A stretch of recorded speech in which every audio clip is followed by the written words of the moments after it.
Hello, today is Monday, the 10th of March, 2008. This is Brian Shannon from AlphaTrends.net, and the markets closed. We had another 1.5% sell-off here today in the S&P 500 as it's closing in on the lows from January. And again, we were looking for a test of these lows. Have been mentioning that for several weeks now. That I thought it was inevitable that we would get that test.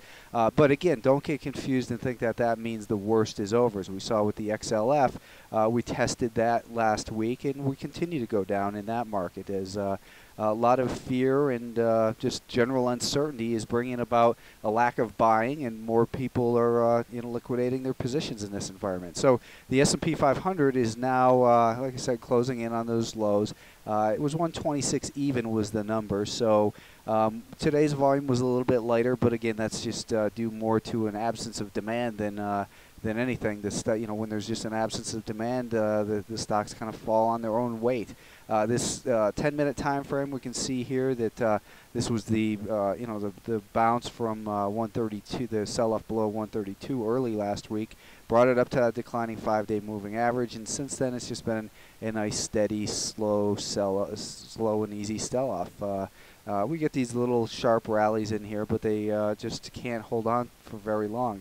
And that's indicative of a bear market. These sell-offs come and we get sudden and sharp rallies that trick a lot of people into buying. But the larger time frame takes precedence during times of uncertainty. If you're not sure what's going on in the shorter term time frames, and it should be very clear here anyways with this pattern of lower highs and lower lows, that we remain in a bear market. There's no reason to buy, as I've been saying, and there's nothing bullish at all about this time frame. There's nothing bullish about a 5-minute chart. Even the 1-minute time frame, you can see here it struggled with that daily VWAP today, broke down, rallied up, and found sellers there once again today. So the market is just remains in a terrible downtrend. Where it bottoms is anyone's guess. When it bottoms is anyone's guess. It's not going to be a one-day event that you can probably just point to and say that was the bottom. Maybe a year after the fact you could. But bottoms are a process. They're not an event. I get a lot of people emailing me saying, I'm looking at the solar group, or I'm looking at this group because they've gotten ridiculously oversold. There's no such thing as a stock that's down too much as long as there's another person willing to sell the stock. And these stocks are just getting buried each day. Stay away. Cash is a position in a bear market if you're not adept at selling short or going long the inverse funds. The Select Spider, Financial Select Spider inverse, or rather not the inverse here, but with the financial index here, the XLF, as we said, violated that January low, and I think a lot of people were looking for some kind of bottom based on that. And again, a bottom isn't a one-day event. There's these double bottoms that people point to every time a market or a stock tests a certain area are the same people that were calling for double tops all the way up for 3 years in the market. But here we have a clear established downtrend.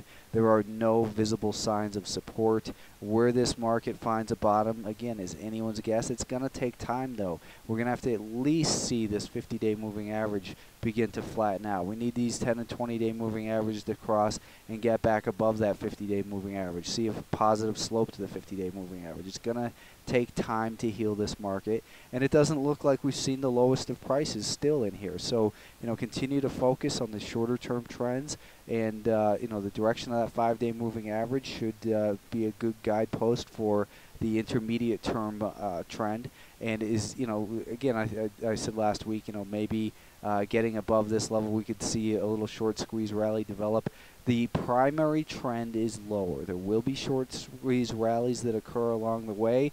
I'll try to trade them as well, but they're high risk, they're low odds, so just continue to focus on the path of least resistance, which is lower. It's the IWM, that is the Russell 2000, did violate its January lows here intraday today. This low was $64.19. Today we saw a low of $64.10. The market rallied a little bit off that level, but that doesn't mean that we've washed the sellers out here. The market continues to act terrible. Like I said on Friday, we could take a look at what's known as the measured move, and say that the height of this sell-off, subtracted from, after this little rally in here, would give us a downward objective at about $63. So that doesn't mean that's where you buy the market. That doesn't mean where there's going to be a market found. It just provides, any technical pattern. Just all it does is provide a little bit of structure to our analysis and give us ideas of where the market can go. That way we can try to determine the low-risk areas to get involved, see if there's enough potential reward to get involved versus the risk that we're putting up. In other words, coming up with a risk-reward ratio, and then monitoring risk after we've entered the trade. And there's nothing at all that says buy on any of these intraday time frames for any of these indexes. So the 5-day moving average continues lower. We've got all kinds of levels up above that will be likely areas of resistance.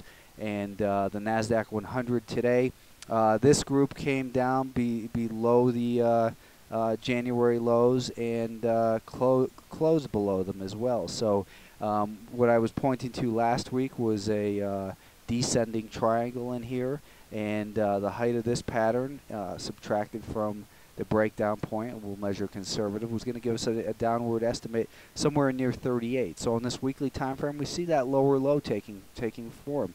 And that just means continuation of a downtrend. It does mean we're closer to the bottom because it means we're getting close. We're now only 41.26 away from zero. So you never know where this market's going to bottom, and I don't mean to imply that the market's going to bottom at zero. But the point is, of course, we're getting closer to a bottom. That's just the basic common mathematical common sense here. But again, downtrend is firmly intact here. 42 or so is likely to be an area we're going to find resistance on any subsequent bounce attempts here. 42.50, then we've got the 43.50, 44.50. Just resistance going to be all over the place.